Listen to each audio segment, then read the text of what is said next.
It's another delicious day here in the Let's Make Food from Food kitchen, and today I'm making some Mediterranean orzo salad. It's going to be delicious. I'm so excited. I've got my water heating up here. This is the orzo pasta I've selected for today. I like this one, so we're going to use that. And while my water heats up, we can start prepping other things.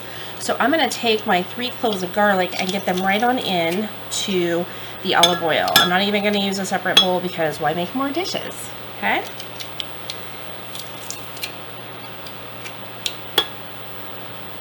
I'm going to scrape that off.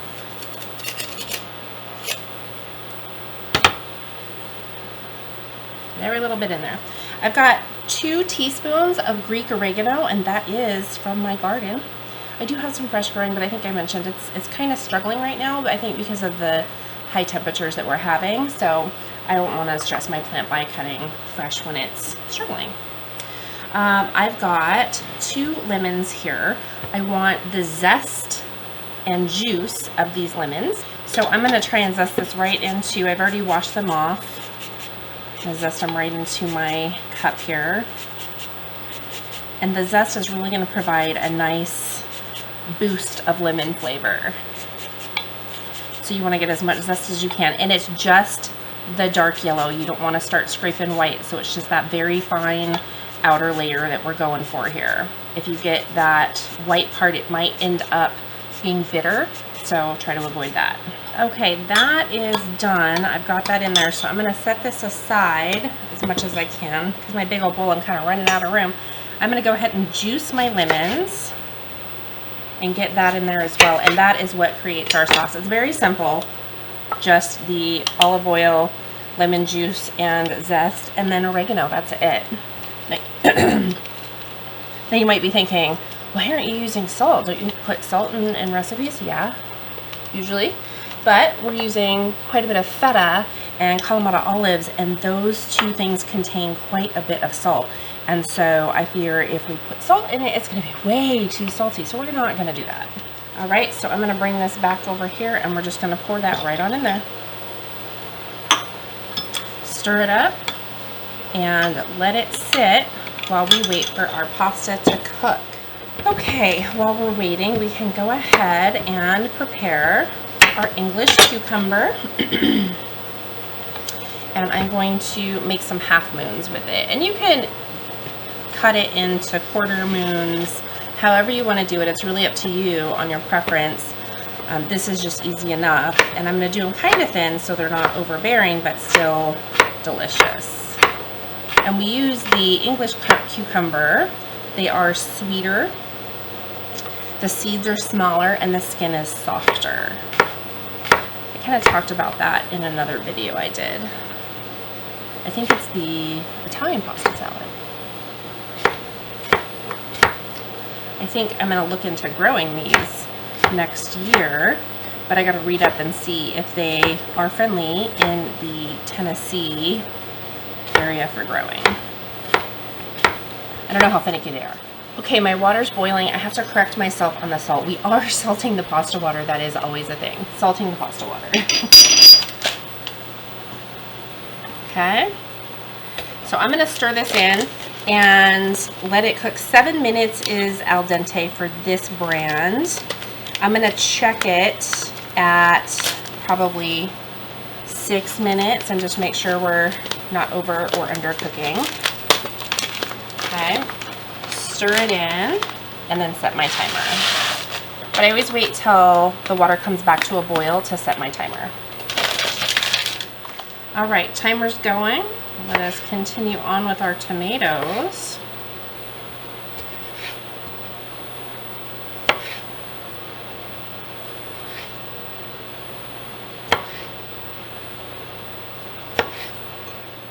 So I have just a half a cup of red onion here, and it's from something else that I had made left over, but I want it diced a little smaller, so I'm going to go ahead and just chop them up a little smaller.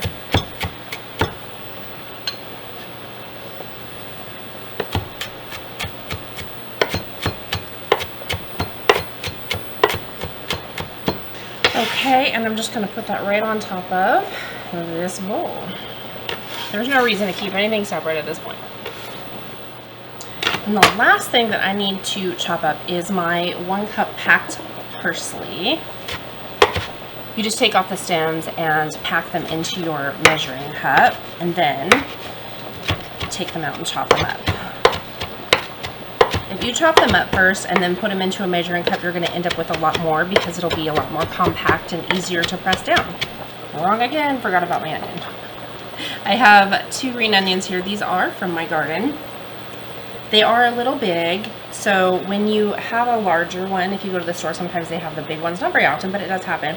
This is about as big as you want to go. Technically, I mean, they're totally fine to use that way, but I prefer the smaller ones because the flavor's better than the bigger ones. So I'm going to cut the parts on the top that are smaller.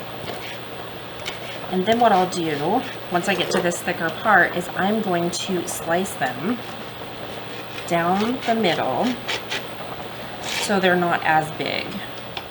So the other vegetable I have over here is baby spinach. All I've done is rinse it. I am not going to cut it up. I'm going to leave it whole.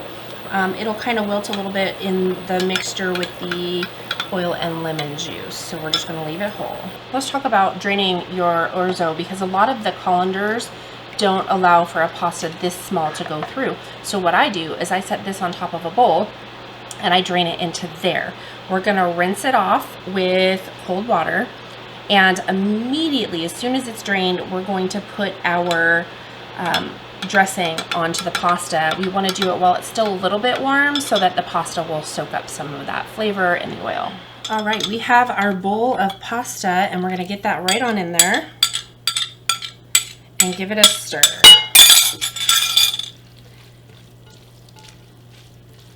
And from here, it's just combining things that we've already prepared. Unless your kalamata olives are whole, then you'll need to slice those. That is beautiful. The pasta just immediately took on that lemon flavor. It's so good. So now we can just put everything else in the bowl and mix it up, except our spinach and feta, because those go in very last. And the reason we put those in separately is because they're a little delicate. Well, the spinach isn't as delicate as the feta, but we want to not have it all broken up and bruised too terribly bad. So I want to mix this up really well first, and then I will add the rest of it. Okay, so I'm just going to dump this in here. We're going to gently stir that in. And as this sits in the fridge, because you're going to let this sit in the fridge for at least an hour, as this sits in the fridge, that spinach is going to wilt up some. And that's exactly what we want. Okay, now I feel like I'm ready to add in our feta. And if you don't like a lot of feta, just don't use as much. We tend to like it here. And so what I'm going to do is stir this in. And then I'm going to reserve that to top it with once I've let it rest, stirred it up again, and checked to make sure everything's ready to go. I'm also going to check the flavor before I add more, because it can be kind of sour on top of all of the lemon juice and zest. So there we go. That looks absolutely beautiful. This looks amazing. I am going to taste it even though it hasn't sat in the fridge yet, because it's so good. And I had this, Kathy, Lee, Steve, Melanie, all the kids, everyone else, if you're watching, hello. We had this, or something very similar to this, for our Father's Day barbecue at Steve and Melanie. They are cousins, and it was so good. I was like, I have to make this. I have to tweak it. So I played with it, and this is my twist on it. Yep. So good. Once that spinach wilts, it's going to be perfect. I'm definitely not adding salt. You can add some pepper if you like pepper. Get some fresh cracked pepper and put it on there. So put this in the fridge, let it rest for an hour. Eat it within a couple of days. Thanks for joining me here today in the Let's Make Food from Food kitchen. From my kitchen to yours, let's make food from food. That's one boy.